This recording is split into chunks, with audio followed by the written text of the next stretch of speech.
toutes, bonsoir à tous, bienvenue dans l'After ce samedi avec Ali Benarbia. Salut Ali. Salut Flo. Et avec Jonathan Macardy. Salut Jonathan. Salut Flo, salut Ali. Avec vous au 32-16 évidemment. Et vous le savez, on est en simultané sur RMC et BFM Sport. Le replay disponible dès la fin de l'émission sur rmcsport.fr. Au programme de l'After ce soir, toutes les infos mercato, il y en a, ça y est, c'est parti, ça commence un peu.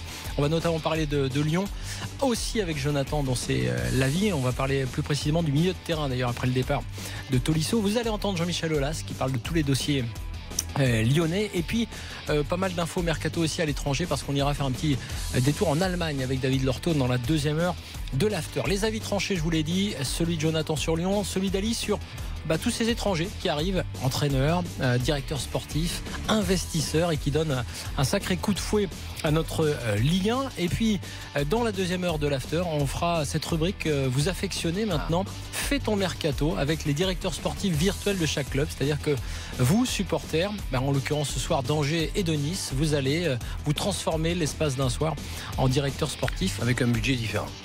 Non, parce qu'ils vont faire comme s'ils avaient le même budget. Voilà. Ils peuvent vendre, acheter, tout en restant crédibles, évidemment, dans les limites, on va dire, justement, du budget de ces clubs-là, en l'occurrence Nice et Angers.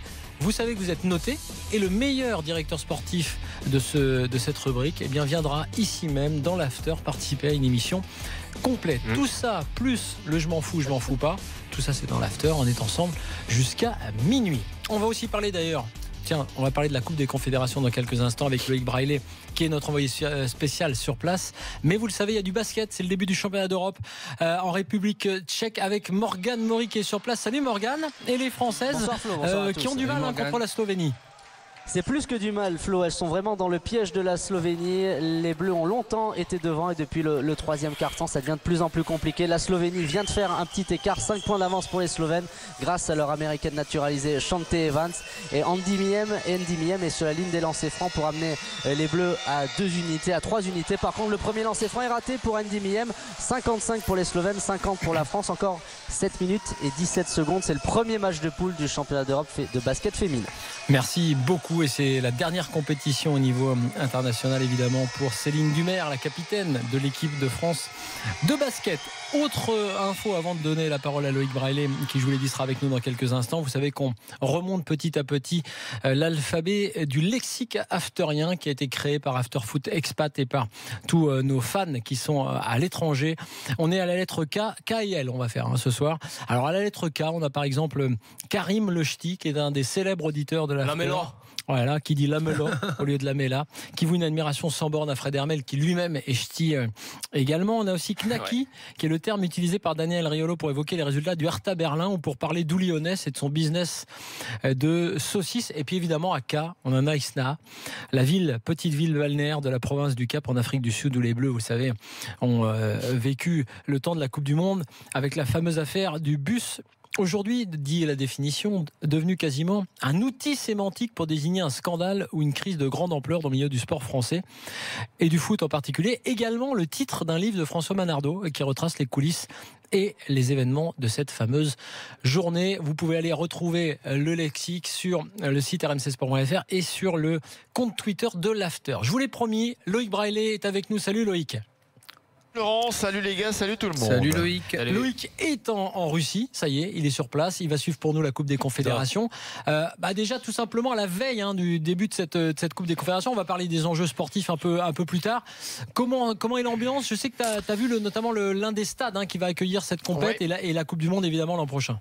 Absolument, le stade du Spartak Moscou qui sera donc l'un des 4 stades de cette Coupe des Confédérations, qui sera évidemment aussi l'un des 12 stades de la Coupe du Monde de l'année prochaine. Et effectivement, lorsque je suis arrivé pour retirer mon accréditation en arrivant tout simplement à Moscou, on était en train de peaufiner les derniers petits détails dans ce stade magnifique. Par le goulag. Non, même pas encore, mais je vais faire attention Ali, je vais faire attention parce que je reste un paquet de temps quand même aussi. Voilà, exactement. Non, par contre ce qui est assez étonnant et on l'a senti depuis quelques années sur les différentes grandes compétitions, c'est fini la mode des stades immenses où on veut faire vraiment une énorme affluence, etc. Là on se recentre sur des stades plus petits, 40 000, 45 000 maximum, mais où la pelouse est très très proche des tribunes, et c'est vraiment un stade fantastique qui est sorti sortie de terre là pour le Spartak, qui sera donc l'un des stades de Moscou, avec le mythique stade Loujniki. Il y en aura deux pour la Coupe du Monde. Et c'est vrai que voilà, sur cette Coupe des Confédérations, et on va pouvoir un petit peu tester l'accueil et du coup la fonctionnalité de ce stade, parce que c'est l'un des enjeux principaux finalement pour la Russie, de voir si tout va bien au niveau de ces stades. Alors tous les stades pour la Coupe du Monde seront terminés en 2017, donc ça c'est quand même important de pouvoir les tester avant. C'est l'un des enjeux finalement pour l'organisation, où il y a eu également la sécurité, puisqu'on parle beaucoup des problèmes liés à la violence et au hooliganisme en Russie, qui est un problème endémique depuis pas mal de temps maintenant. Sécurité maximale annoncée sur tous les stades bien sûr. Et puis ensuite, et c'est là où c'est peut-être un petit bémol, alors je suis qu'à Moscou depuis quelques heures seulement, mais déjà j'ai pu le ressentir. Alors le trafic c'est l'enfer, il y a des travaux partout dans le centre-ville, c'est l'enfer absolu. Je pense qu'ils ont bien fait de faire les travaux maintenant pour que ça soit nickel en 2018, mais surtout peut-être montrer la passion du foot en Russie. Et j'avoue que là à Moscou, ça laisse un peu à désirer. Il n'y a aucune affiche qui fait la promo de la Coupe des Confédérations. Le seul truc qui ramène un petit peu au foot dans le cœur historique de Moscou, c'est cet écran géant sur lequel il y a le décompte des jours avant le coup d'envoi du mondial. Donc 363 aujourd'hui, 362 demain. C'est tout. Pour le reste, c'est extrêmement discret en termes d'ambiance. Jérôme, le climat là, il pleut, il fait 10 degrés. Mais on m'a dit que c'était exceptionnel à cette période de l'année. C'est bon pour la Coupe du Monde. Normalement il fait chaud à partir du mois de juin aussi, parce qu'il s'entend qui peut même. De l'autre côté, ça serait une bonne chose qu'il fasse légèrement. Alors je vais te dire un truc. Du monde. Juin. Alors moi j'ai vécu à un moment donné en juillet à Moscou particulièrement, parce que c'est pas pareil en ville et ailleurs. Il fait très chaud. C'est le climat continental, très froid l'hiver, très chaud l'été. Normalement. Moscou peut-être. À Moscou particulièrement. Selon les petits échos que j'ai de Jérôme Sillon, notre collègue qui est à Saint-Pétersbourg, qui va vous faire vivre le match d'ouverture sur SFR Sport notamment demain, là il y a un petit peu plus d'engouement, un petit peu plus d'ambiance dans le centre-ville. Mais c'est vrai qu'en discutant avec quelques moscovites depuis quelques heures, on m'explique quand même que globalement la sélection russe n'intéresse personne en Russie, et qu'il y a une vraie culture club, notamment à Moscou, où il y a plein de clubs vachement identifiés avec une vraie histoire, le Spartak, le Dynamo, le CSK, etc.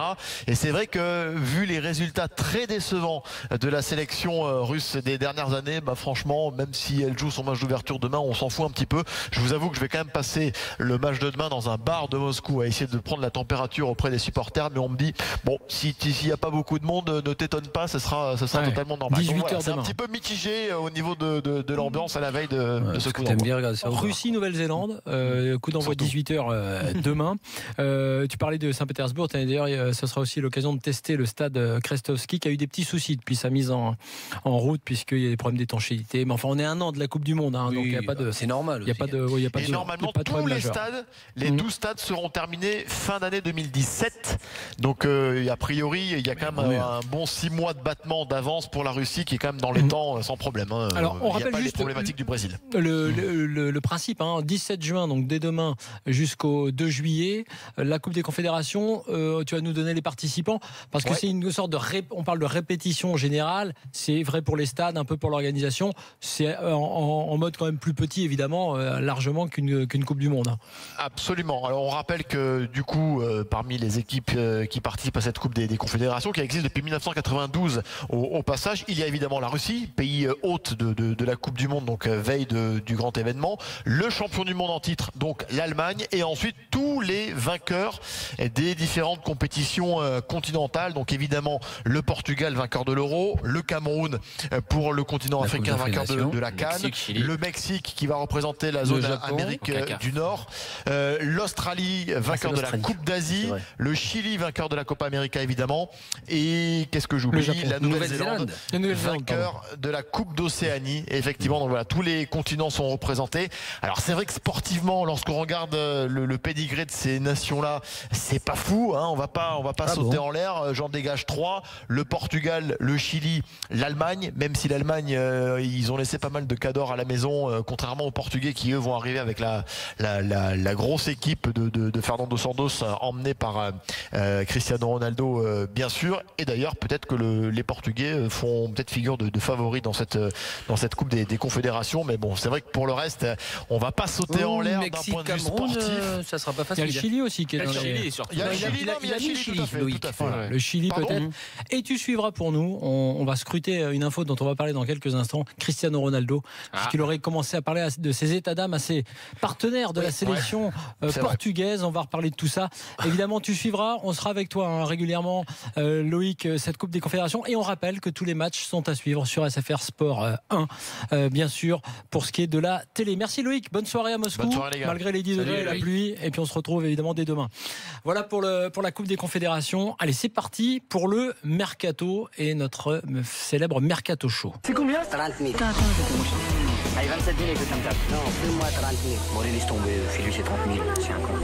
Alors, juste pour finir sur la Coupe des Confédérations, on va reparler de l'Allemagne aussi tout à l'heure avec David Lorto, parce qu'évidemment, on parlera mercato allemand, mais on parlera évidemment de la sélection, une sélection un peu rajeunie, mais intéressante, toujours à regarder du côté de la Mannschaft. Cristiano Ronaldo, j'en parlais, je m'en vais du Real, il n'y a plus de marche arrière possible. Alors, ce serait une phrase prononcée par Cristiano, évidemment, on va prendre tout ça avec beaucoup de pincettes, relayé par Abola, le journal portugais. Cristiano Ronaldo aurait dit cela, ses états d'âme à ses partenaires portugais, donc à l'occasion de cette Coupe des Confédérations. On rappelle le contexte, le Portugais qui s'estime maltraité par la justice espagnole et notamment dans cette affaire fiscale. On lui reproche d'avoir manqué à ses obligations fiscales, regrettant le manque de soutien de son club. Il regretterait le manque de soutien de son club. Il aurait pris une décision soi-disant irrévocable, donc de partir. Une information qui est corroborée par un autre journal, Marca, qui relaie donc cette phrase lourde de sens: je m'en vais du Real, c'est décidé, il n'y a plus de marche arrière possible. Mais attention, à prendre avec les pincettes. Oui, parce que même s'il avait dit une chose comme ça, il y a plein d'enjeux derrière. Et c'est une possible revalorisation salariale aussi qui est en jeu. C'est qu'à chaque fois que Messi est augmenté, Cristiano fait la pleureuse. Cristiano brandit la menace Manchester United comme à chaque fois que Messi regrappille quelques millions d'euros en plus. Je pense que c'est simplement un moyen de pression qu'il utilise sur le Real Madrid pour lui aussi voir son contrat revalorisé la même année où, on le rappelle, Messi a touché le jackpot. Non, pour parler encore plus fiscalité ou gouvernement, puisque j'en avais parlé, moi je me rappelle en 2000 à Marie-Georges Buffet, quand à ce moment-là, pratiquement à l'image du communisme, elle aurait voulu que les joueurs touchent pratiquement le même salaire, et comme, je veux dire, mon père qui était maçon, c'était pour faire ce qu'il allait se passer, c'est que... Peut-être pas à ce point quand même. Non, je sais, c'est juste une image, mais que pratiquement tous les meilleurs joueurs, donc qui dit meilleurs joueurs dit les plus gros salaires, allaient partir de France. C'est ce qui s'est passé à partir de 98-99 au moment de la discussion. Est-ce que tu vois le championnat espagnol sans Ronaldo et Messi qui ont des problèmes fiscaux? Ce championnat espagnol, est-ce qu'il devient aussi autant grand et intéressant pour l'étranger, attractif, s'il n'y a pas Messi et Ronaldo? Moi je dis non.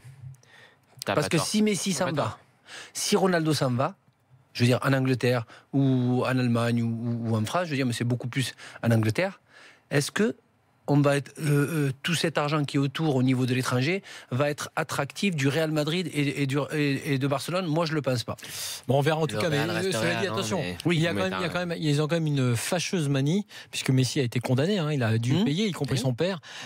Cristiano Ronaldo aussi. Neymar, vu les sommes effectivement touchées, tu peux aussi trouver légitime que le fisc espagnol se penche sur le problème. Parce que au début, ils avaient accepté ces fameux groupes, ces droits d'image et tout, qui progressivement après, ils ont complètement changé dès que tu trouves une solution. Et les agents, je veux dire surtout les gros agents comme Mendes et les autres agents, ont cette capacité à trouver les failles au niveau fiscal pour pouvoir mettre ça. En France, on avait le droit d'image, c'était bien, ils nous l'ont enlevé et ça a été une catastrophe où il y a eu les intermédiaires qui ont pris beaucoup plus d'argent pour les redistribuer. Rachid est avec nous, il veut réagir à cette info qui, attention, vraiment est à prendre avec beaucoup, on l'a dit, beaucoup de pincettes. Cristiano Ronaldo est toujours au Real et il pourrait bien y rester. Voilà aussi la façon dont on peut traiter cette information. Rachid, mais voilà. Rachid, il aimerait bien le récupérer ici. Salut Rachid. Salut Rachid. Supporter du Real. Salut tout le monde. Salut Rachid. Salut Rachid. Effectivement, j'aimerais bien le récupérer. Non, mais moi perso, j'y crois pas. Bon, je suis pas d'accord avec ce qui a été dit. Je pense pas que ça soit par rapport à Messi qui fait la pleureuse, mais je crois pas. Après, qu'il ait dit, c'est possible. Sous la colère, c'est aussi possible, mais je crois pas. Il vient de prolonger, il a prolongé. Je crois qu'il a un contrat, si je dis pas de bêtises, je crois en 2021. Il est positionné pour son 4e Ballon d'or. Il y a ses enfants qui vont arriver. 5e Ballon d'or. 5e Ballon d'or, exactement. J'avais un doute, mais pour son 5e Ballon d'or, il va égaler Messi en nombre de Ballons d'or. Non, je pense pas. Je pense que voilà, après par contre les soucis judiciaires au niveau de tout ce qui est fiscalité, ça doit peser sur lui. Il s'est peut-être pas senti soutenu par le Real. Bon, après, c'est tout à fait normal, ils n'ont pas à le soutenir s'il a fauté. S'il a fauté, il paye. Mais bon, et même s'il paye, c'est Cristiano, il pourra payer. Je veux dire, c'est pas un souci. Ouais, peut-être qu'il dit ça parce qu'il va se débrouiller pour que le club paye à sa place. Ça m'étonnerait aussi, hein, mais bon, si la décision est très claire, on verra. Voilà, on voulait juste vous le dire parce qu'évidemment, ça fait des gros titres, ça fait le buzz sur les réseaux sociaux. Le Abola et Marca en ont parlé, donc voilà, on voulait vous tenir au courant. Quelques infos mercato du jour. Donc Nicolas Pepe, on vous le disait dès hier, il est tout proche de Lille. Alors évidemment, il faudra que la situation du LOSC se clarifie définitivement vis-à-vis de la DNCG. Ouais. Et en tout cas, plutôt envie de rester en Ligue 1 une saison de plus plutôt que d'aller tout de suite notamment en Première Ligue où il était vraiment désiré. On parle d'un transfert de 8 millions d'euros plus 4 de bonus et un pourcentage sur une future revente. On se souvient évidemment que Pépé il a crevé l'écran cette saison. Donc, et puis il y a toujours des points d'interrogation concernant Lille. Alors Florent. Toujours, mais bon, c'est pas. Ça fait quand même un bon bout de temps maintenant. Ça fait une semaine là. Non, déjà au début. Oui, mais là, il vient pas. Bielsa, il vient pas. Alors là, tout le monde est là. Ils sont passés juste devant la DNCG. Il manquait quelques documents, des documents administratifs. C'est pas alarmant. A priori, non, c'est pas alarmant. Ils ont fait un communiqué en disant que ça allait se régler. Et puis Pépé, vu son volume de jeu avec Bielsa, ça peut être qu'une bonne idée, quoi. Typiquement le volume de jeu pour jouer sur un côté, Bielsa faire le piston comme Bielsa adore. On sent qu'il aime beaucoup les joueurs de côté, que ce soit derrière ou au milieu. Il aime bien les joueurs de côté qui ont un très gros volume de jeu et qui sont capables de jouer quasiment latéral. Toujours sur un latéral de Havre, Ferland Mendy aussi. De nos jours, très très bon. De nos jours, les joueurs de côté sont trop importants, aussi bien les latéraux que un petit peu les faux ailiers, comme on dit. On l'a vu avec Lemar, avec Silva. Tu voudrais plus de joueurs d'axe? Non, je suis pour ça, parce que quand je vois des équipes qui continuent à essayer de passer par l'axe, alors qu'on sait très bien qu'il y a des gros blocs qui sont solides dans l'axe et qui ne dédoublent pas sur les côtés, ça cause toujours un problème. Là, avec des bons latéraux, on l'a vu avec Sidibé Mendy et Silva Lemar, si les équipes font ça, et surtout Bielsa a cette capacité à faire les doublettes sur le côté, mais bien sûr. Allez, tiens, un petit détour par le basket, c'est chaud bouillant. Les Françaises sont revenues, on va dire, à 3 points. Morgane Morier sur place, on rappelle, championnat d'Europe, première journée, premier match pour les Françaises contre la Slovénie, Morgane.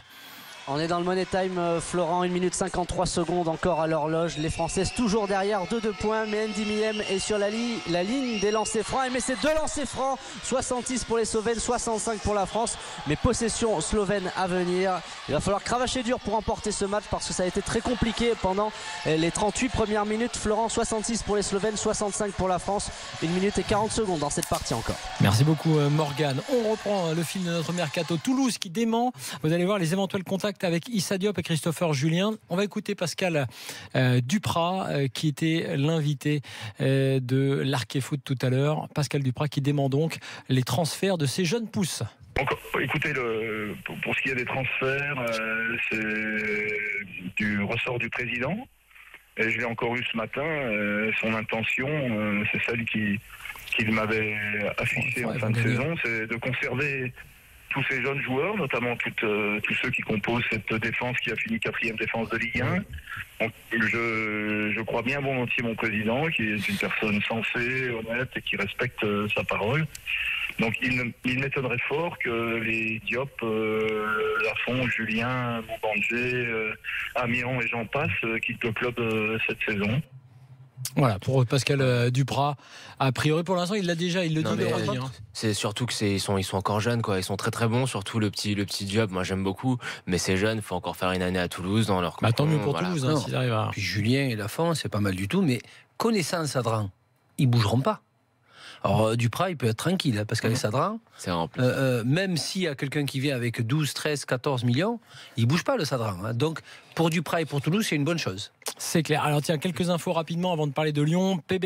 Mathieu Pébernes de Lorient qui serait suivi par Dijon, c'est qu'il a 26 ans.